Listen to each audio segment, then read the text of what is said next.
Bonjour à toutes et tous, bienvenue dans les coulisses du Grand Lyon. Mon invité du jour, Pascal Blache, bonjour. Bonjour. Vous êtes le maire du 6e arrondissement. Alors pour commencer, dans le 6e arrondissement, il y avait cette semaine la fête des Lumières au Parc de la Tête d'Or.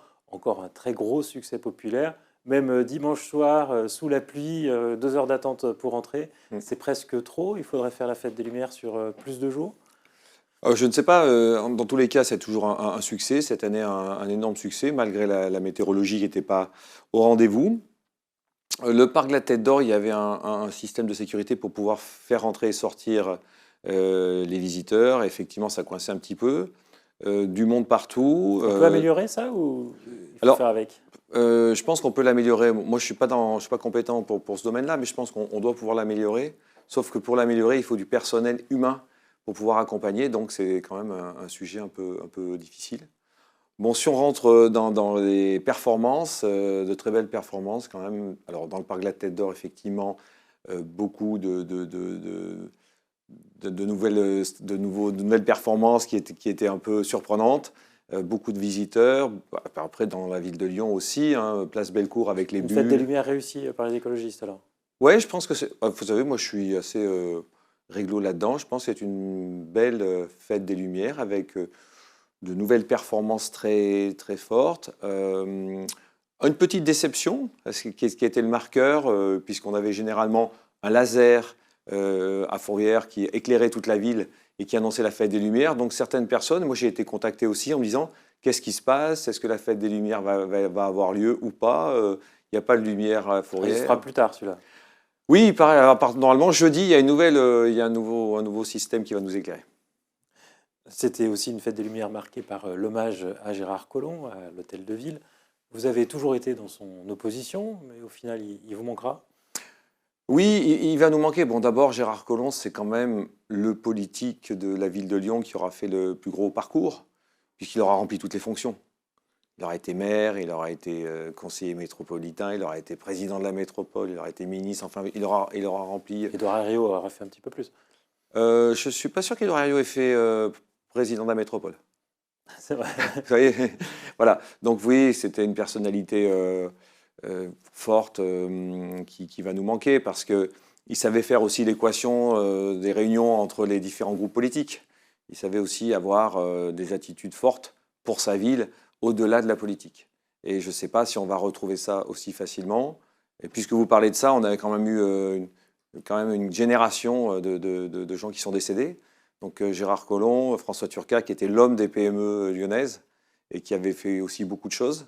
Et puis Jean-Yves Sécheresse, j'aimais beaucoup Jean-Yves parce que c'était une personnalité un petit peu particulière, qui aimait le rock des années 50 et qui était assez cash, qui était un homme de gauche, vraiment de gauche, et qui était aussi très humain. Donc voilà, c'est des gens que j'ai côtoyés et c'est vrai que ça crée un petit moment d'émotion. Et politiquement, qui sont les héritiers de Gérard Collomb aujourd'hui? Les héritiers de Gérard Collomb, c'était d'abord son groupe politique. Mais c'est vrai que quand vous posez cette question, je sens un peu de malice de votre part, parce qu'effectivement, Gérard Collomb avait su élargir un peu, et notamment sur la fin, quand il avait aussi cherché à faire des alliances. Les choses ne se sont pas passées comme elles devaient se passer, et donc du coup, on sait pas, il n'y a pas vraiment d'héritiers de Gérard Collomb. Les héritiers de Gérard Collomb sont ceux qui seront en capacité de reprendre le modèle lyonnais, réactualisé aujourd'hui. Voilà. Mais là, pour l'instant, on ne sait pas On a qui. le sentiment que ceux qui assument le plus le modèle Gérard Collomb, finalement, c'est la droite lyonnaise.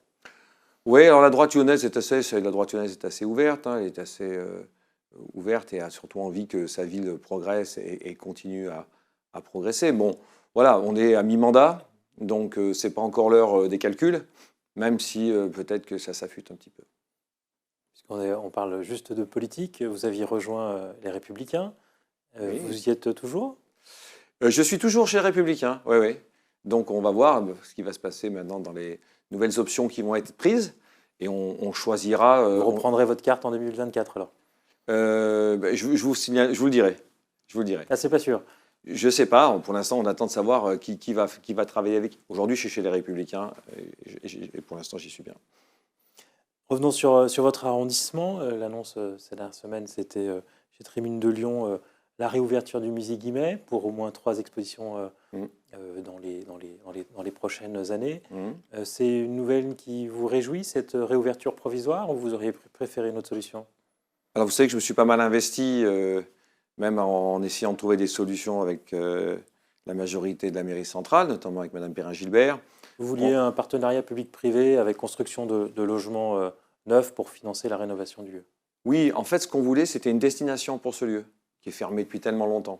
Et une destination qui soit une destination qui nous permette d'équilibrer ce secteur. C'est 9 000 m² le musée Guimet, 9 000 m², et donc un chantier énorme et un coût énorme. Donc moi, j'avais proposé qu'on fasse une solution aménagée, c'est-à-dire qu'on puisse faire à la fois peut-être des appartements pour avoir des fonds, et puis rééquilibrer ce site.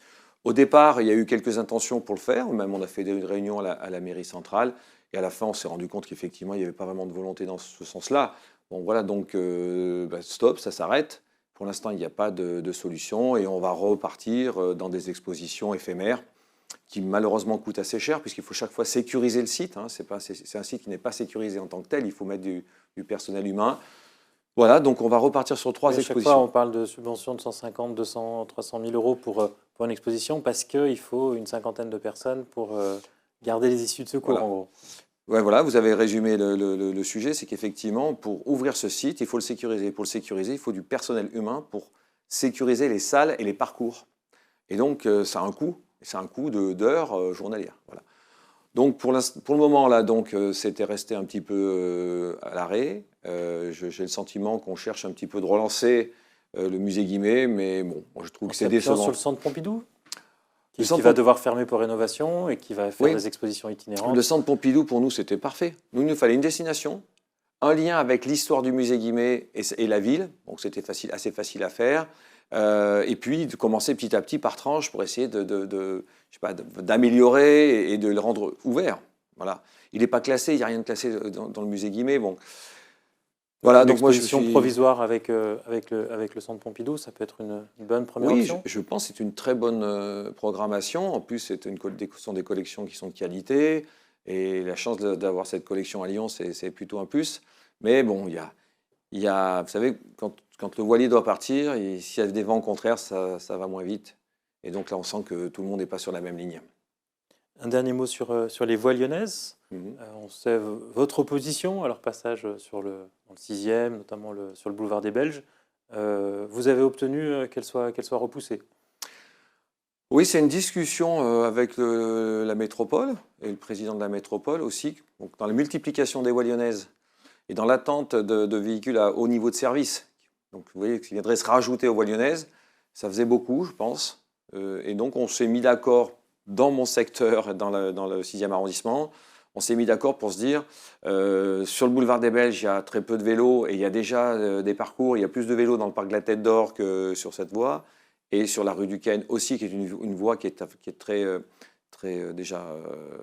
il y a beaucoup de véhicules avec cette traversée avec le tunnel. Et donc, pour le moment, les 2 voies, donc rue du Ken et boulevard des Belges, ne font plus partie du premier plan. Et pour vous, c'est une bonne nouvelle. Moins d'équipement pour les cyclistes. Il y a des pistes de vélo, il y en a partout, donc on n'a plus tellement de sujets. Mais là, effectivement, sur ce cas-là, ça valait le coup d'arrêter, de faire un stop and go. Et voilà. Et puis ça a un coût, c'est un investissement, et on n'a pas besoin de rajouter pour le moment, alors qu'il y a tellement de choses à finir dans ce domaine que c'était petit. Donc je suis très content, 1, pour la ville de Lyon, 2, pour mon arrondissement, et 3, je remercie un petit peu le président de la métropole sur ce coup, puisqu'il a été intelligent pour dire on va repousser, on verra après. C'est un maire finalement qui se réjouit de ne pas obtenir de nouvelles pistes cyclables dans son arrondissement. Vous savez que vous étiez opposé aussi à la piste cyclable à l'angle rue Tête d'Or, Courviton, qui réduisait le nombre de voies de circulation en disant il y en a déjà assez sur les côtés. Bon, de fait, depuis qu'elle est là, elle ne désemplit pas cette piste cyclable. Oui, non, mais je fais pas partie des gens qui pensent que c'est une erreur de développer des pistes cyclables. Je fais partie des gens qui pensent que vous ne préférez pas le faire. Le mieux est l'ennemi du bien. Donc vous êtes pour les pistes cyclables, mais...